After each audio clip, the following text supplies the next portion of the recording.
یہ کیا ہو رہا ہے ماہر؟ ماہر کیا کر رہے ہو؟ پاگل ہو گئے ہو کیا؟ آج ہم بات کر رہے ہیں ڈرامہ سیریل پردے میں رہنے دو کی 98th قسط کی۔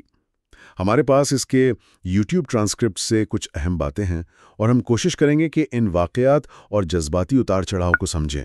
جی بالکل، اور یہ قسط تو تھی ہی ایک آپ کہہ لیں جذباتی طوفان جیسی، محبت کا ایسا اچانک اظہار، پھر وہ پرانی خاندانی رنجشیں اور سب سے بڑھ کر وہ دھوکے کا احساس۔ شروعاتی بہت ڈرامائی تھی۔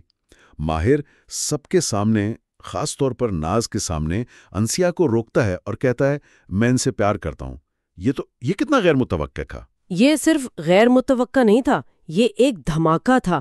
اس نے سب کو، خاص کر ناز کو اور انسیا کی والدہ کو بھی بہت شدید صدمے میں ڈال دیا۔ ماہر کے وہ الفاظ، وہ صرف الفاظ نہیں تھے، وہ ایک طرح سے پورے کھیل کو بدل دینے والے تھے۔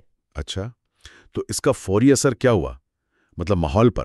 ماحول تو جیسے ایک دم ساکت ہو گیا اور پھر ایک ہلچل مچی۔ یہ اعلان ایک چنگاری ثابت ہوا جس نے بہت کچھ جلا دیا۔ ناز کا چہرہ، انسیا کی والدہ کی پریشانی، سب واضح تھا۔ اور یہ سوال بھی اٹھا کہ کیا یہ ماہر کی اپنی ہمت تھی یا کوئی مجبوری تھی؟ اور انسیا، اس کا رد عمل کیسا تھا؟ وہ تو ناراض بھی لگ رہی تھی کہ ماہر نے ایسے سب کے سامنے کیوں کہا۔ ہاں، انسیا کا رد عمل ملا جلا تھا، شاید اندر سے خوشی بھی ہو، کون جانے، لیکن وہ اس طرح سب کے سامنے آنے کے لیے تیار نہیں تھی۔ وہ ناراض تھی، شاید گھبرا گئی تھی کہ اب کیا ہوگا۔ جبکہ ناز، جو شروع میں بالکل سکتے میں نظر آئی۔ جی، ناز کا معاملہ تو اور بھی پیچیدہ نکلا۔ بعد میں پتا چلا کہ وہ سب جانتی تھی، بلکہ اس نے خود ماہر کو چیلنج کیا تھا کہ ہمت ہے تو سب کے سامنے کہو۔ اچھا، یہ تو بڑا ٹوسٹ ہے۔ تو کیا یہ اس کی کوئی چال تھی یا وہ بس؟ یہ کہنا مشکل ہے کہ چال تھی یا ایک طرح کی آزمائش۔ شاید وہ دیکھنا چاہتی تھی کہ ماہر کہاں تک جا سکتا ہے، یا ہو سکتا ہے لاشعوری طور پر وہ خود اس سچائی کو سامنے لانا چاہتی ہو۔ لیکن اس کا جو اصل درد تھا نا، وہ یہ تھا کہ اسے اپنی بہترین دوست، بہن جیسی دوست اور اپنے ساتھی دونوں سے دھوکہ ملا۔ وہ جو کہتی ہے نا، جس عورت کو دھوکہ ملتا ہے۔ صحیح، یہ تو دوہرا صدمہ تھا۔ اور اس ایک اعتراف نے صرف ان کے آپسی تعلقات ہی نہیں بلکہ خاندان میں بھی آگ لگا دی، خاص طور پر عاطف اور ضیاء کے بیچ جو بات چیت ہوئی۔ اوہو، وہ جو بہت شدید تھی۔ عاطف کا غصہ بتا رہا تھا کہ یہ کوئی نئی لڑائی نہیں ہے۔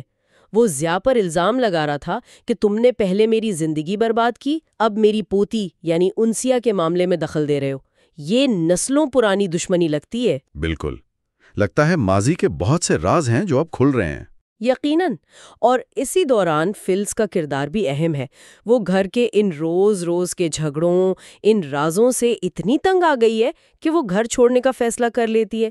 اس کی اپنی ماں سے، عاطف سے جو بحث ہوتی ہے، وہ بھی خاندان کے اندر کی گھٹن اور ٹوٹ پھوٹ کو ظاہر کرتی ہے۔ یعنی ایک واقعہ کئی چیزوں کو سطح پر لے آیا۔ جی ہاں۔ اچھا، پھر بعد میں ماہر اور انسیا الگ سے ملتے بھی ہیں اور وہاں وہ اپنے تعلق کی تصدیق کرتے ہیں۔ ہاں، ماہر کہتا ہے کہ ناز نے مجھے مجبور کیا، لیکن اب چھپنے کی ضرورت نہیں۔ کیا یہ ان کے لیے کوئی مثبت موڑ ہے؟ یوں سمجھیں کہ شاید ان کے لیے یہ ایک آزادی کا لمحہ ہو کہ چلو اب جو ہے سامنے ہے، لیکن ظاہر ہے اس کے نتائج تو ہوں گے، خاص طور پر خاندان کی طرف سے۔ اور دوسری طرف ناز اور انسیا کا آمنا سامنا، وہ بہت کلیدی تھا۔ جی، ناز نے کہا بچپن سے ایک ہی پیار تھا ہم دونوں کا۔ اس کا کیا مطلب ہے؟ یہ بہت اہم جملہ ہے۔ اس سے لگتا ہے کہ شاید یہ جذبات کم از کم انسیا کی طرف سے یا شاید دونوں کی طرف سے بہت پرانے ہیں۔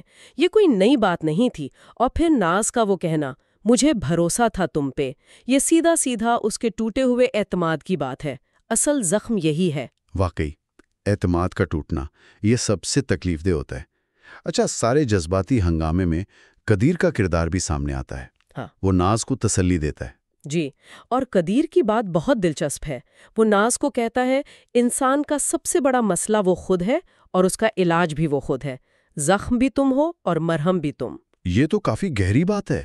مطلب یہ کہ وہ ناز کو صرف تسلی نہیں دے رہا، وہ اسے ایک طرح سے آئینہ دکھا رہا ہے کہ ٹھیک ہے، ماہر اور انسیہ نے غلط کیا، دھوکہ دیا، لیکن تمہاری جو تکلیف ہے، تمہارا جو رد عمل ہے، اس میں تمہارا اپنا حصہ کتنا ہے؟